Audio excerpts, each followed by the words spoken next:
Shalom Aleichem, paz a todos. Que bom que você está aqui assistindo esse vídeo. Eu estava muito ansioso, realmente ansioso para chegar nesse tema, chegar nessa lição. Estamos seguindo um guia como interpretar as escrituras e de maneira muito interessante os autores, na verdade, separaram 2 semanas no assunto que eu gosto bastante, que é Gênesis como fundamento das Escrituras. O livro de Gênesis realmente ele é fantástico, extraordinário, e depois do seminário, principalmente com as aulas do pastor Edson Nunes, grande pastor Edson Nunes, comecei a gostar mais ainda do livro de Gênesis. Você pode até acompanhar uma série que ele fez sobre esse assunto, intitulada Bereshit, uma série da Nova Semente. Recomendo fortemente essa série. Mas vamos lá, esse vídeo vai ficar pequeno. Eu não quero também fazer um vídeo muito longo, mas ele vai ficar pequeno em comparação com a magnitude do assunto. Mas também quero indicar alguns livros já no início para você ampliar a sua compreensão. Um deles é do Palmer Hopkinson. Eu não tenho ele físico, eu tenho ele em PDF, que é o Cristo dos Pactos. E ele também tem um outro livro que eu ainda não li, mas que com certeza deve ser muito bom, que é o Alianças. Existem outros livros, comentários bíblicos, que com certeza vão enriquecer o seu estudo. Existe um que infelizmente ainda está em inglês, mas foi lançado recentemente, que é o Comentário Internacional, onde ele diz algo muito interessante de Gênesis.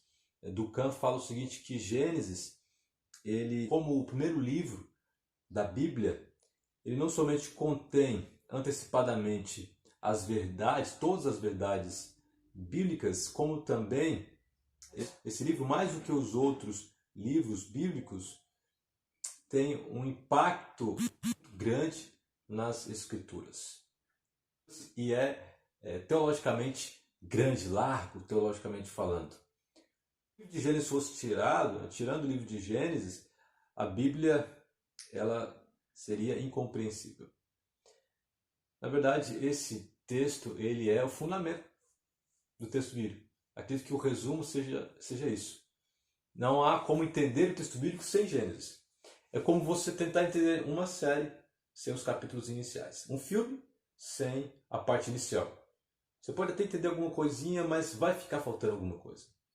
Então, se você é apaixonado pelas Escrituras, ou se você é um curioso pelas Escrituras, se você quer entender o texto bíblico, ou se você tem dificuldade de entender algumas coisas do texto bíblico, volte para o início. Volte para Gênesis. Volte para aquele que é o livro basilar, fundamental do texto. E esse livro vai estabelecer algumas fundamentações. A primeira e mais importante é a maneira como Deus se apresenta no texto. O texto se inicia com a seguinte frase: no princípio criou Deus os céus e a terra. Em hebraico, Bereshit bara Elohim et hashamayim v'et haaretz. O verbo aqui que entra em destaque é justamente o criar, que embora ele pareça ser um verbo simples, ele não é. Somente Deus pode criar, e esse verbo, que aparece cerca de 49 vezes na Bíblia, está em paralelo em alguns textos com outros verbos, e podemos entender esse verbo a partir desses paralelos. Por exemplo, lá em Isaías 45, verso 18, ele está em paralelo com outros verbos como formar, fazer e também o verbo estabelecer. Basicamente, entendemos que o verbo bará é um verbo complexo. É um verbo que envolve mais do que uma ação de fazer. E é muito interessante aqui, discutiríamos muita coisa a respeito de como a Bíblia apresenta Deus, apresenta a partir de suas ações. E a primeira ação é justamente de criar. E esse fundamento vai se estabelecer e vai ser apresentado ao decorrer do texto bíblico. Ele é apresentado como rei, como soberano, como juiz também. E o ser humano ele terá um papel aqui na criação, mas nunca um papel que seja como o de Deus. Deus está em distinção em relação a qualquer coisa criada, em relação ao ser humano. O ser humano tem sim algo especial, ele foi criado à imagem e semelhança de Deus, mas ele não se compara com aquele que é o Criador soberano. Vemos isso também a partir do uso de bará, que aparece unicamente quando Deus é o sujeito. Então isso é muito interessante, porque Deus não é discutido de maneira filosófica no texto bíblico, mas esse criar acontece no princípio, que é justamente o nome do livro de Gênesis, né? No princípio, Bereshit.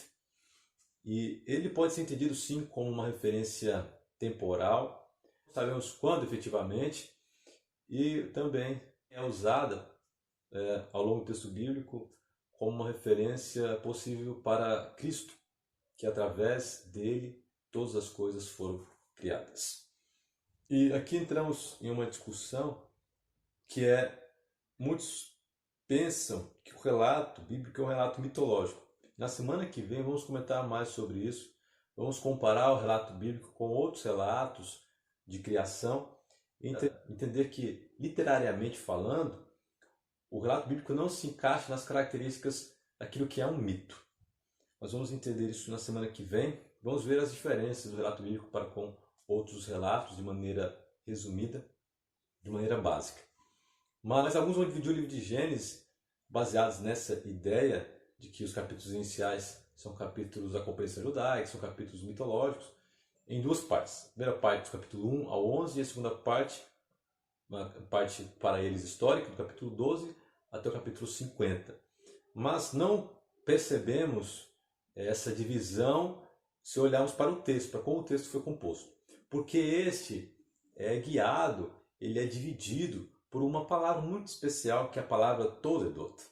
E essa palavra vai marcar todo o livro de Gênesis e vai trazer, é um dos fatores para a coesão do texto como um todo. Não somente esse fator, mas existem outros também que mostram que o livro de Gênesis ele é coeso. Podemos perceber essa coesão quando lemos o texto bíblico. E o capítulo 1, mais especificamente, é um texto extremamente coeso. Há muitos paralelos, a gente não vai trabalhar todos eles aqui. Eu fiz algumas lives aí nas minhas redes sociais, comentando mais detalhes, falando das repetições e quebra de repetições, que o autor quer chamar atenção para isso, que é justamente o ápice de Gênesis 1, que é o sétimo dia. Mas existe também um outro fator, entrando nos dias da criação, de que muitos pensam que esses dias eles podem se referir a milhões de anos. Mas quando vamos para a expressão usada no texto bíblico, entendemos que os dias são literais. O texto usa a expressão Yom, que é dia, mais um numeral Echad, numeral cardinal, que é primeiro, Sheni, segundo e assim por diante. Este se refere a um dia de 24 horas e os 7 dias formam um bloco.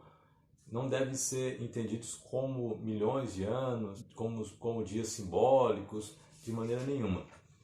E o clímax desse bloco é justamente o sétimo dia. Como eu disse, há essas repetições e há uma quebra então dessas repetições. E esse assunto gera uma discussão, ainda mais quando vamos para o resto do texto bíblico. Muitos contrapõem textos dizendo que o sábado não tem mais importância, mas na verdade percebemos a importância dele ao longo do texto bíblico, mesmo de maneira descritiva. O fato é que o sábado ele é separado para um propósito especial, ele é considerado santo e na Bíblia, de maneira interessante, o tempo é a primeira coisa que é separada, que é santa, que é colocada como um templo, como afirma Heschel no seu livro. Então essa é uma outra indicação, que é esse livro aqui, o Shabat de Abraham Joshua Heschel. Abraham Joshua Heschel é um rabino, filósofo também, que de maneira interessante comenta sobre o significado do sábado para o homem moderno. Está aí uma ótima indicação, não só para você que é um guardador do sábado, mas para você que guarda outro domingo ou não guarda dia nenhum. Nesse livro ele toca em assuntos que são atuais. Às vezes somos escravizados pelo trabalho, damos mais importância para as coisas do espaço, para as coisas materiais e não para aquilo que é espiritual. Esse livro fala sobre isso também.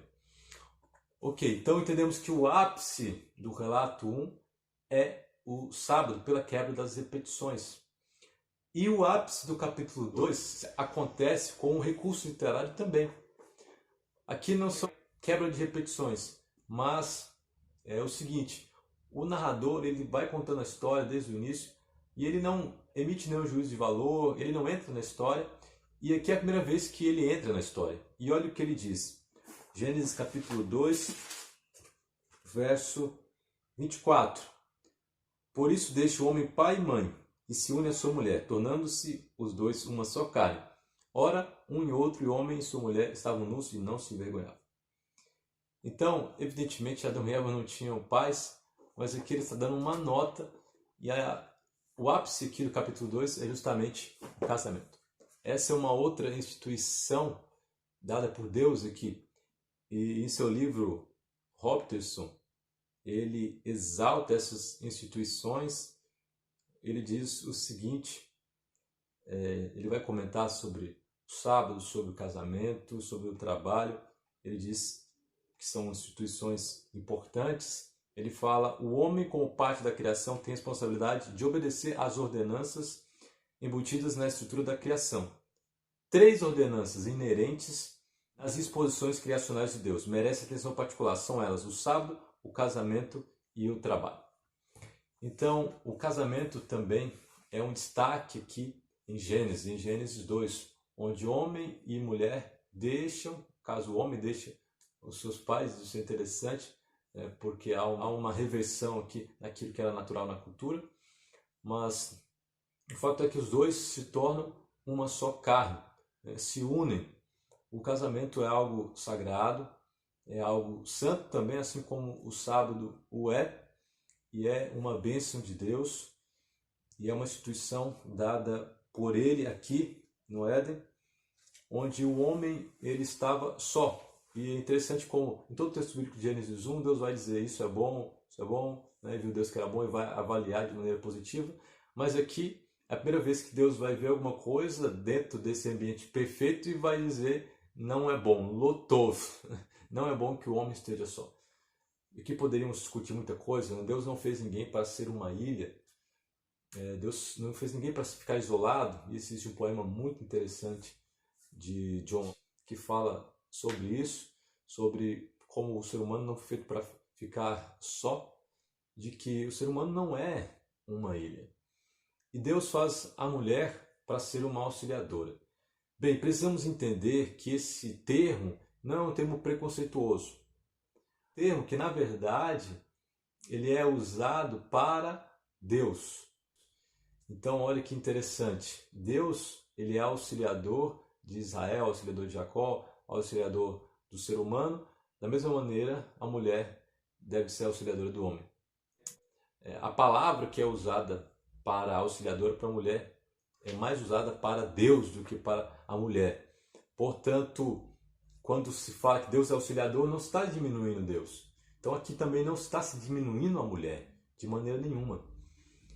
Mas é claro, falar em casamento gera muitas discussões e obviamente não vivemos no ideal de Gênesis, vivemos no mundo real, mundo pós-pecado, e existem muitos problemas, mas precisamos buscar sempre em Deus a solução dos problemas.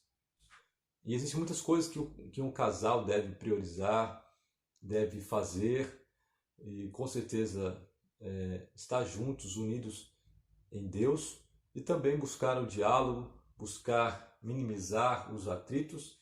Existem muitos aspectos que devem ser colocados como prioridades. E o último ponto é criação, queda e cruz. Sabemos que o ser humano ele desobedeceu a ordem de Deus. De um lado havia todas as árvores para o consumo. O texto literalmente diz comer, comer. Mas do outro havia uma especial, que era um teste, que era a árvore do conhecimento do bem e do mal. Nesse contexto surge a serpente que, embora no texto especificamente não é identificada com Satanás, essa é uma outra discussão, mas em outros textos fica clara a identidade dessa serpente.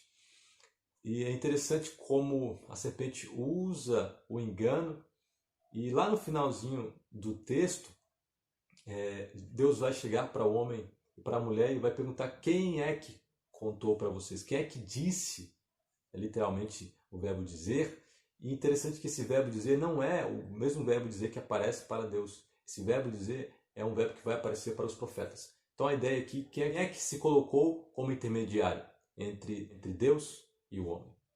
E a ideia do texto inicial ali, ela mistura, né, o sujeito Deus, aquilo que Deus disse, com as palavras da serpente. Portanto, a serpente toma esse papel que não é dela, de intermediária, de falar em nome de Deus, e ela distorce as palavras de Deus e engana a Eva, e claro, ela também vai levar o fruto para Adão. A questão ali é a desobediência àquilo que Deus disse. Quando Deus fala para o homem da consequência da morte, ele não está de maneira nenhuma ameaçando, mas apontando aquilo que iria acontecer, que era a morte, e uma morte eterna. Mas já em Gênesis 3,15 encontramos a promessa de redenção, onde o descendente esmagaria a serpente. E o descendente, ele é entendido como Cristo. Paulo vai dizer isso em Gálatas. E este, ao esmagar a serpente, seria morto. O verbo usado em hebraico ali é um verbo de ferir, mas ferir para a morte. Só que a diferença é de que Cristo, ele pisa na cabeça da serpente, mostrando assim a superioridade de Cristo. Mas é claro, ele também morre.